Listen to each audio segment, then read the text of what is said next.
আর মানুষদের মধ্যে থেকে এমন কিছু মানুষও আছে যারা বলে আমরা ঈমান এনেছি আল্লাহর প্রতি ও পরকাল দিবসের প্রতি, অথচ তারা বিশ্বাসীদের অন্তর্ভুক্ত না। তারা আসলে আল্লাহকে এবং যারা ঈমান এনেছে তাদেরকে ধোঁকা দিতে চায়, অথচ তারা নিজেদেরকে ছাড়া অন্য কাউকে ধোঁকা দেয় না, কিন্তু তারা তা বোঝে না। তাদের অন্তরের মধ্যে রয়েছে ব্যাধি, অতঃপর আল্লাহ তাদের সে ব্যাধিকে বাড়িয়ে দিয়েছেন এবং তাদের জন্য রয়েছে প্রচণ্ড যন্ত্রণাদায়ক শাস্তি, কারণ তারা মিথ্যা বলতো। আর যখন তাদেরকে বলা হয় দুনিয়ার বুকে অশান্তি সৃষ্টি করো না, তখন তারা বলে নিশ্চয়ই আমরাই তো সংশোধনকারী। সাবধান, নিশ্চয়ই তারাই অশান্তি সৃষ্টিকারী, কিন্তু তারা তা বোঝেই না। আর যখন তাদেরকে বলা হয় অন্যান্য মানুষজন যেমন ঈমান এনেছে তোমরাও তেমন ঈমান আনো, তখন তারা বলে আমরা কি বোকা নির্বোধ মানুষজনের মতোই ঈমান আনবো?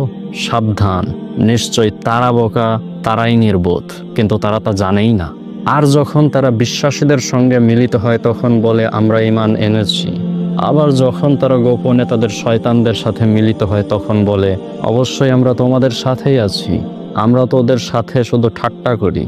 আল্লাহও তাদের সাথে ঠাট্টা করছেন এবং তাদেরকে ছেড়ে দিয়েছেন সীমা লঙ্ঘন করে বিভ্রান্তের মতন ঘুরে বেড়াতে।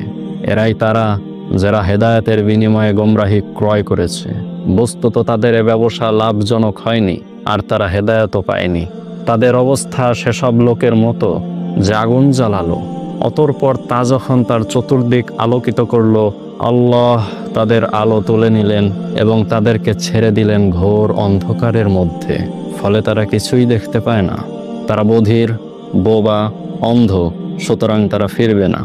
অথবা সেসব ব্যক্তির মতো যে আকাশ থেকে মুষলধারে বর্ষণ মুখর দুর্যোগপূর্ণ ঘন মেঘমালায় পথ চলে, যাতে থাকে ঘোর অন্ধকার ও বজ্রের গর্জন এবং বিদ্যুতের চমক। তারা বজ্রপাতে মৃত্যুর ভয়ে তাদের আঙ্গুলগুলো তাদের কানে ঢুকিয়ে দেয়, অথচ আল্লাহ কাফেরদেরকে পরিবেষ্টন করে রেখেছেন। উপক্রম এমন যেন বিদ্যুৎ চমক তাদের দৃষ্টিশক্তি ছিনিয়ে নেয়।